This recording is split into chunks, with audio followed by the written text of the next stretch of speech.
अस्सलाम वालेकुम दोस्तों। फौजी अदालतों के खिलाफ केस के हवाले से चीफ जस्टिस उमर अता बंदयाल को पैगाम जारी कर दिया गया है। क्या कहा गया है, क्यों चीफ जस्टिस परेशान हैं, आपके सामने रखते हैं। साथ लतीफ़ खोसा के बेटे खुर्रम खोसा ने बड़ी बात कर दी है।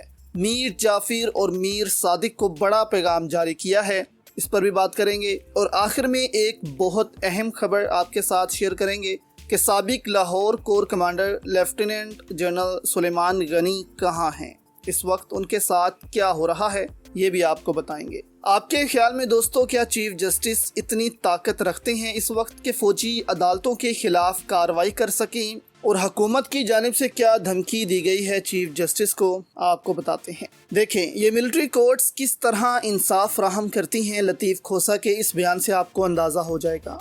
लतीफ़ खोसा कहते हैं कि मिलिट्री कोर्ट्स ने एक मुलजिम को एक तस्वीर लीक करने पर ऑफिशियल सीक्रेट एक्ट के तहत सज़ा सुनाई। वो तस्वीर इनकी मैगज़ीन में पहले ही छप चुकी थी। ये मिलिट्री कोर्ट्स का आलम है। अब हामिद मीर के प्रोग्राम में बैठे हुए थे ख्वाजा आसिफ। इनसे हामिद मीर ने सवाल किया कि सुप्रीम कोर्ट अगर मिलिट्री कोर्ट्स के खिलाफ फैसला सुना देती है तो फिर क्या 14 मई की तरह आप इस फैसले पर भी अमल दरामद नहीं करेंगे। यानी कि 14 मई को पंजाब में इलेक्शन होने थे, लेकिन हुकूमत ने ताकतवरों के साथ मिलकर इस फैसले को रद्दी की टोकरी में डाल दिया। और अब हामिद मीर ने ये एक तरह से अपने प्रोग्राम में सुप्रीम कोर्ट को इशारा दिया है कि 14 मई के फैसले को तो माना नहीं गया, आपके तो इस फैसले को कैसे माना जाएगा जबकि ये फैसला आप फौज के खिलाफ दे रहे हैं। अब इस पर ख्वाजा आसिफ भी हंस पड़े और कहा कि देखें जी, उनके वकील उस वक्त कहाँ थे जब इमरान खान की हुकूमत थी, तब तो मिलिट्री कोर्ट से फैसले भी आ रहे थे। यानी कि उन्होंने इशारा किया कि लतीफ़ खोसा और एतजाज़ अहसन की तरफ कि उस वक्त वो कहाँ थे, इस वक्त ऐसी पटिशन्स क्यों दायर नहीं की गई, जबकि अगली बात वो थोड़ी गोल कर गए। इससे मालूम होता है कि चीफ जस्टिस को पैगाम दिया गया है कि ये फैसला भी तुम्हारा तस्लीम नहीं किया जाएगा। और जब ये दरख्वास्तें दायर की गई थीं तो कामरान शाहिद फौरी तौर पर ट्विटर पर बयान देने आ गए थे कि सुप्रीम कोर्ट और फौज को लड़वाने की कोशिश की जा रही है। और अगर इन्हीं मिलिट्री कोर्ट्स में आप दोस्तों देखें कि कामरान शाहिद का ट्रायल होता तो ये रो रो कर कहते कि सुप्रीम कोर्ट कहाँ सो गई है, क्यों नहीं जाग रही, एक्शन ले। तो इस वक्त पूरी कौम को एक होने की ज़रूरत है ताकि इस मुल्क में अवाम की हुक्मरानी को यकीनी बनाया जाए। दूसरी जानिब लतीफ़ खोसा के बेटे ने भी बड़ी बात कर दी है।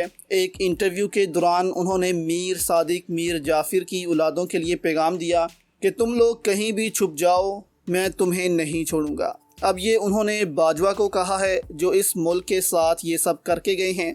फिर पीडीएम की जमातों को कहा है कि तुम सबका पीछा करेंगे। उन्होंने कहा कि हमें वजारतों की ज़रूरत नहीं है, बड़ी बड़ी वजारतें ठुकराई हैं। लतीफ़ खोसा को भी इस वक्त जान का खतरा है, इसलिए उनकी भी मूवमेंट थोड़ी महदूद कर दी गई है। पीपल्स पार्टी ने भी उनको खुद से अलग कर दिया है, जिसके बाद मुमकिन है कि बहुत जल्द लतीफ़ खोसा, उनका बेटा और एतजाज़ अहसन पीटीआई में शामिल हो जाएं।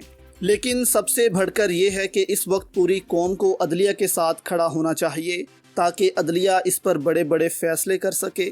दूसरी जानिब दोस्तों, आपको बताएं कि लेफ्टिनेंट जनरल सुलेमान गनी के साथ क्या हो रहा है। राना सनाउल्लाह ने कहा है कि 9 मई वाक़यात में मुलविस रिटायर्ड और हाजिर सर्विस अफसरान के खिलाफ तहकीकात जारी हैं। फ़ौज में सज़ाएं भी सख्त से सख्त दी जाती हैं, लेकिन इस सारे अमल को पब्लिक नहीं किया जाता। वज़ीर दाखिला राना सनाउल्लाह ने निजी टीवी चैनल समा न्यूज़ के प्रोग्राम में बात करते हुए कहा कि पुरतशद्दुद वाक़यात में मुलविस रिटायर्ड और हाजिर सर्विस फ़ौजी अफसरान को सज़ा देने के सवाल पर जवाब देते हुए उन्होंने कहा कि फ़ौज का एक तरीक़ेकार है, वहाँ डिसिप्लिन की खिलाफ वर्जी के ऊपर किसी को माफ़ी नहीं दी जाती। फ़ौज में सज़ाएं भी सख्त से सख्त कर दी जाती हैं, लेकिन इस सारे अमल को पब्लिक नहीं किया जाता। उन्होंने कहा कि किसी हद तक मैं इन चीज़ों से आगाह हूँ, लेकिन मेरी पोजीशन ऐसी है कि मैं इसे ऑन रिकॉर्ड नहीं ला सकता। इस वक्त रिटायर्ड और हाजिर सर्विस फौजी अफसरान के खिलाफ 9 मई के पुरतशद्दुद वाक़यात के हवाले से तहकीकात जारी हैं, जिन्हें काफ़ी हद तक मंतकी अंजाम तक पहुँचाया जा चुका है। तो अब इससे मालूम होता है कि हाजिर सर्विस फौजी अफसरान से भी इंक्वायरी हो रही है और इसमें लेफ्टिनेंट जनरल सुलेमान गनी भी हो सकते हैं, क्योंकि उनको भी इसका ज़िम्मेदार करार दिया जा रहा है कि आपने इन लोगों को रोका क्यों नहीं, कोर कमांडर हाउस में आने कैसे दिया गया। आपकी इस पर दोस्तों क्या राय है, हमें नीचे कमेंट्स में ज़रूर बताइएगा।